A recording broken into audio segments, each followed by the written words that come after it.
Good afternoon everyone. My name is Samruddhi. I study in 5th standard. Today I am very happy to stand here and speak a few words about Ramabai Ambedkar.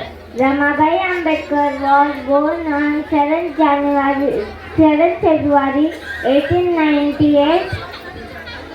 Ramabai Ambedkar was very special lady because she was the wife of Dr. Bhimrao Ramji Ambedkar. Dr. Bhimrao Ramji Ambedkar was write the constitution of our India, and Dr. Bhimrao Ramji Ambedkar known as Baba Saheb. Dr. Bhimrao Ramji Ambedkar was known as a people, the father of constitution. Ramabai Ambedkar, not just any lady, she was the very special lady in the world because she was the first wife of Dr. Bhimrao Ramji Ambedkar. Thank you. तर मी आज तुम्हाला रमाबाईच्या जीवनावर एक गोष्ट सांगते. माझे नाव रमाबाई. माझा जन्म 7 फेब्रुवारी 1898 रोजी नंदावन गावात झाला. आमचं घर त्या कोसळ्याच्या पलीकडे, तिथं समद्यांची छोटी छोटी घरं होती. तसंच आमचं बी एक छोटंसं घर होतं. माझी आई मला म्हणायची, ते तुझं माहेर आहे. माझ्या माहेरात माझी आई रुक्मिणीबाई, माझा बा भिकू धोत्रे व माझी छोटी छोटी 2 भावंडही होती, गौशंकर आणि राजशंकर.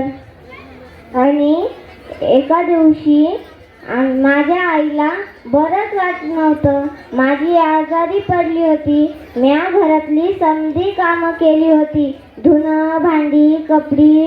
माझ्या आईनं आम्हाला छान संस्कार दिले होते. कोणाला वाईट बोलू नये, कोणाला वंगाळ बोलायचं नाही. आणि मग माझी आई मला म्हणाली, रमू इकडे ये. मी माझ्या आईकडे गेले. माझी आई मला म्हणाली, रमू, मी गेल्यावर तुला सगळ्यांना सांभाळायचंय. सगळ्यांची जबाबदारी तुझ्यावर आहे. आणि असं म्हणून माझ्या आईनं माझ्या डोक्यावरनं हात फिरवला. माझ्या आईनं माझ्या डोक्यावरनं हात काढला की माझ्या आईचा जीव गेला. मला खूप धक्का बसला आणि माझ्या बानं दुःखातच समजा कार्यक्रम आटोपला. आणि मग माझा बाई काही दिवसांनी आजारी पडला आणि त्याला सतत आजार वाढत होता. म्या काकांना मुंबईवरून बोलवलं आणि काका आला. काकाने माझ्या बाला बघितलं. काका रडायला लागला. आणि मग माझा बा माझ्या काकाला म्हणला, रडू नको. आता मी गेल्यावर तू माझ्या लेकरांना मुंबईला घेऊन जा. तुझ्या घरी राहू दे आणि माझ्या लेकरांना सांभाळ. असं म्हणून माझा बाई गेला. आणि मग माझ्या काकांना आम्हाला मुंबईला नेलं. मुंबईला आम्ही त्याच्या घरात मावता मावता मावलो. आणि मग काही दिवसानंतर माझा मामा मामी आल्या. आणि माझा मामा माझ्या काकाला म्हणत होता की आता आपली रमू मोठी झाली आहे, आता आपण तिचं लग्न करून टाकू. एक चांगलं स्थळ आहे. महू गावातून सुभेदाराच्या लेकासोबत भीमराव, त्याला 4थी पास करायची आहे. आणि असं म्हणून माझ्या काकानं लगे होकार दिला. लग्नाची तारीख ठरली. आणि मग माझ्या काकीनं आणि मामीनं मला लुगडं नेसवलं. मला काही समजतच नव्हतं. आणि तिकडून समोरून वरात आली. आणि म्या नवरदेवाला बघितलं तेव्हा नवरदेव खूप गुबगुबीत होता. आणि समधे म्हणत होते त्यांच्या घरात खायला प्यायला समध आहे. आणि मग मला वाटा लावायला माझे काकी काका मामी मामा आणि माझी 2 भावंडही आली होती. आणि मग मी सासरी गेल्यानंतर माझी सासू माझ्याशी लय वांगाळ बोलायची. मला तिच्या घरात राहूच देत नव्हती. काही दिवसात आमचे हे यांनी 4थी पास केली. तर त्यांना शाहू महाराजांनी एक पुस्तक दिलं आणि फेटा दिला. त्यांचा सत्कार केला. मग ते म्हणत होते काही दिवसांनी मी परदेशात शिकायला जाईल.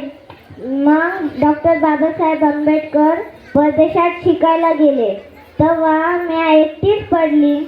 मग म्या शेणाच्या गौऱ्या थापायची आणि त्यांना पैसे पाठवायची. आणि जेव्हा ते भारताचं संविधान लिहून इकडं वापस येत होते तेव्हा म्या त्यांना बघायला जाणार होती. पण माझ्याकडं कोणतंही लुगडं नव्हतं. समध्या लुगड्यांना गाठी पडलेल्या होत्या. मग म्या त्यांना सत्कार म्हणून दिलेला पेठा नेसून गेले. आणि मग म्या समजात शेवटला उभी राहिले, कारण मला माहिती होतं की ते आपल्याच घरी येणार आहेत.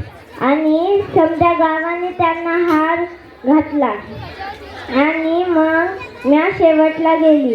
तेव्हा ते मला म्हणाले, हे काय रमू, मी तर तुला पैसे दिले होते ना लुगडं आणायला आणि काही घरातलं सामान आणायला.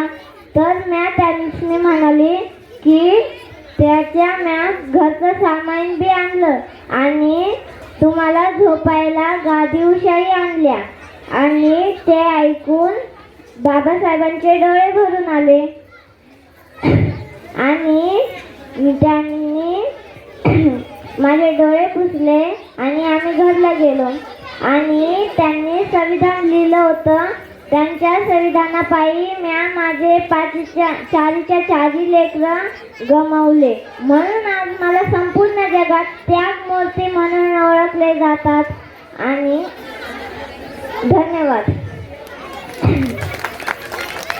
इतिहासाने बाबासाहेबांना ओळख दिली, पण त्या इतिहासाला उभं राहण्याचं बळ त्या माझ्या रमाईने दिलं. तिच्यासाठी जोरदार टाळ्या वाजवा.